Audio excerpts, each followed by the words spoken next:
babae. Isang duwending itim ang bigla lumitaw dito sa kwarto ko. Isa na akong duwending itim. Kakilakilabot ang anyo niya. Itim na itim ang buong katawan niya at nanlilisik ang malalaki at nakaluwa niya mga mata. Duwende ako. Duwende na alipin sa'yo. Hindi! Hindi ako maaari maging alipin na gaya mong maligno. Lumayas ka! Wala kang karapatang palayasin ako. Makapangyarihan ako. Magagawa ko ang lahat ng gustuhin ko. Maaari kong pinsalain ang kahit na sino. Ano bang sandali na gustuhin ko, magagawa kong tapusin ang buhay mo. Huwag! Huwag kang lalapit sa akin! Huwag kang lalapit!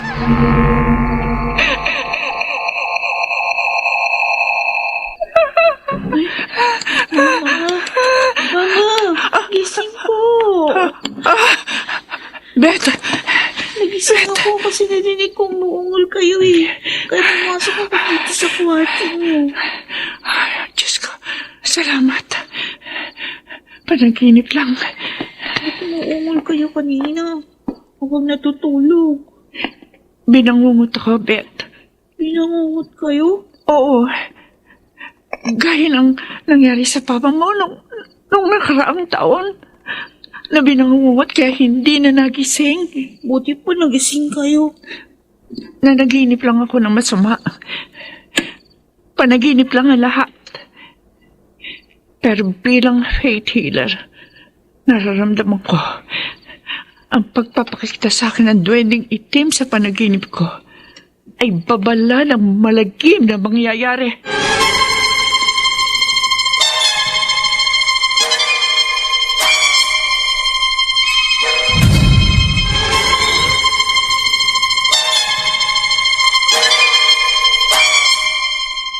Kaya pala napapailing ka bago kita nilapitan natin.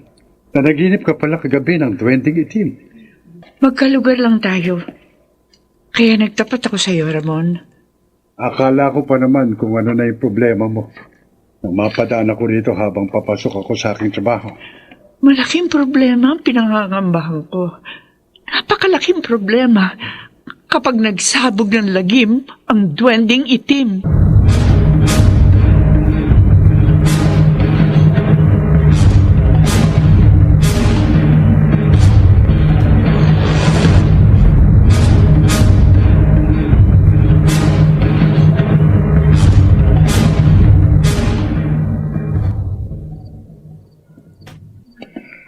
Mano po itay? Kaawan ka ng Diyos, Ramon. Mabutit umuwi ka na. Bakit parang ligalig kayo? Bantayan mo si Emmy Ha? at ipatatawas ko sa albularyo ang asawa mo. Bakit oh? May masamang nangyari po ba sa anak ninyo? Huwag ka na magtanong. Tingnan mo na agad si Emmy sa kwarto nyo. Dali! Oh, At pupunta na ako sa magagamot. opo. Huwag ka lalapit sa akin. Emmy? Huwag ka lalapit. Emmy? Huwag ka lalapit. Emmy, ano nangyayari sa'yo? Huwag ka lalapit sa akin. Bakit nakalupasi ka sa tayo? Gulong-gulo ang buhok mo. At nanlilisik ang mga mata mo. Humuugol ka at parang hindi mo ko nakikilala. Huwag ka Emmy? lalapit. Emmy, napapano ka? Emmy!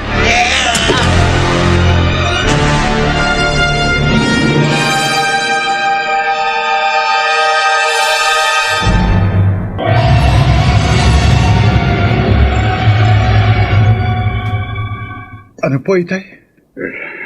Sinasaliban ng maligno si Emmy? Iyon ang tiniyak sa akin ng albularyong pinuntahan ko, Ramon. Matapos niyang tawasin sa pangalan ang asawa mo. Oo. Ano naman? Huwag ka lalapit sa akin. Kaya pala hindi ako nakikilala ng asawa ko. Kahit ako na sarili niyang ama, hindi nakikilala ni Emmy. Bigla siyang nagkaganyan kaninang wala ka rito sa bahay. Kapag ganyang may sakit si Emmy, kailangan lagi na akong umuwi ng maaga. Dapat, Ramon, para maalagaan mo ang iyong asawa. Ano ho bang sabi ng albularyong tumawas kay Emmy? Paano raw po mapapalayas ang malignong sumanib sa katawan ng aking asawa?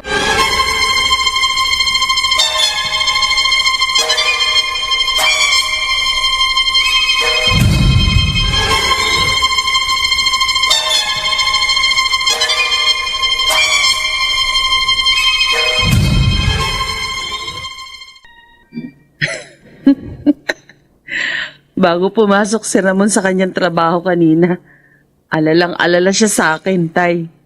Paniwalang-paniwala siya sa acting natin. Emmy, nakiloko lang ako sa gusto mo dahil napapabayaan ka na kamo ng asawa mo.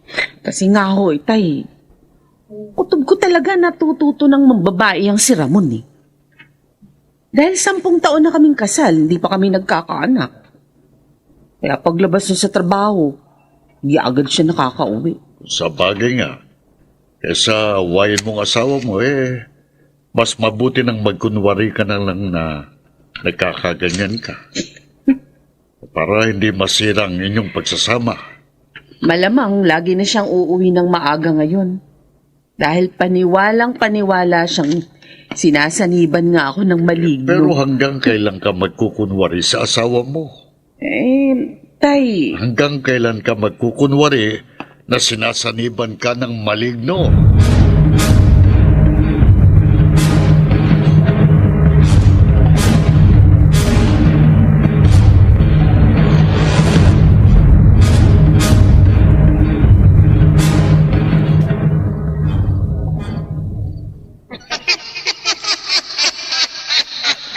Duwending Itim?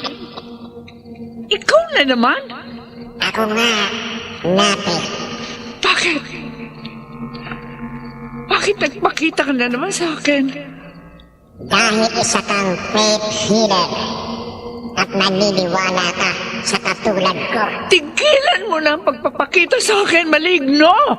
Ang katulad mong naniniwala sa akin, ang madali kong maging alipin. Sinabi ko na sa'yo, hindi ako papayag maging alipin mo kailanman! Pumayag ka na, Napi.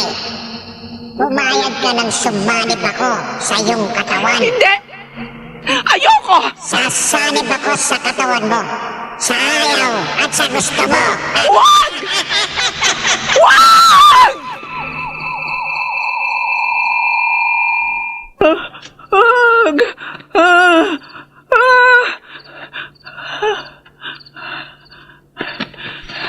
Panaginip na naman. Bakit lagi nagpapakita sa panaginip ko ang Duwending Itim? Papatayin ba niya ako? Papatayin ba ako na maligno sa bangungot?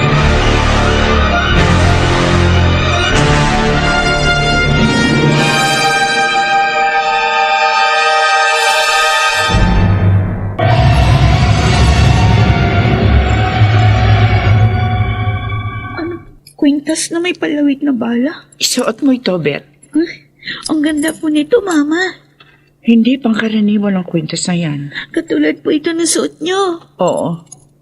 Ang kambal na kwintas na ito ay kalugpas sa akin ng kaibigan kong albularyo. Mabisang pangontra daw ang mga ito sa mga maligno. Maligno? Totoo po ba yun? Totoo. Totoo, Beth. Totoo ang mga maligno. Mga nilalang na kakilakilabot ang anyo. Di pa ako nakakakita ng ganun. Huwag mo nang naisip makakita ng maligno. Basta huwag mong tatanggalin sa leeg mo ang kwintas na may paliwit na bala. Bakit po? Dahil nararamdaman ko, anumang sandali ay maaari magsabog ng lagim ang Duwending Itim.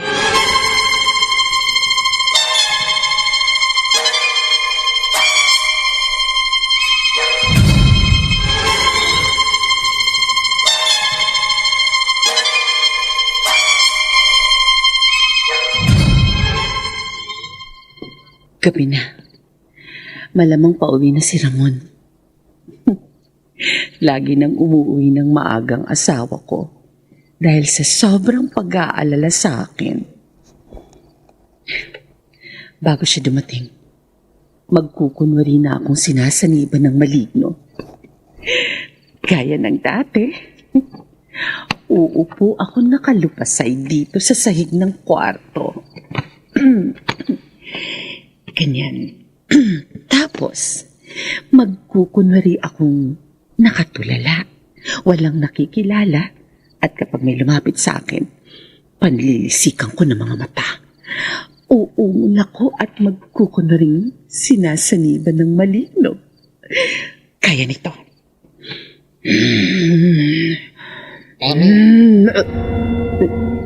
Ano yun? Amy,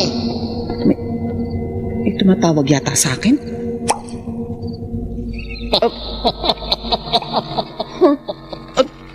Ano itong biglang lumitaw sa kwarto ko?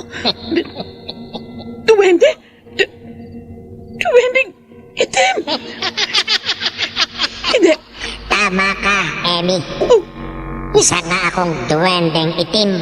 Hindi. At nagpakita ko sa'yo para sumanib sa katawan mo. Wag! Wag! Sa ayaw at sa gusto mo, magiging alipin ka ng kapangyarihan ko. Sasanib na ako, Amy. Sasanib na ako sa katawan mo.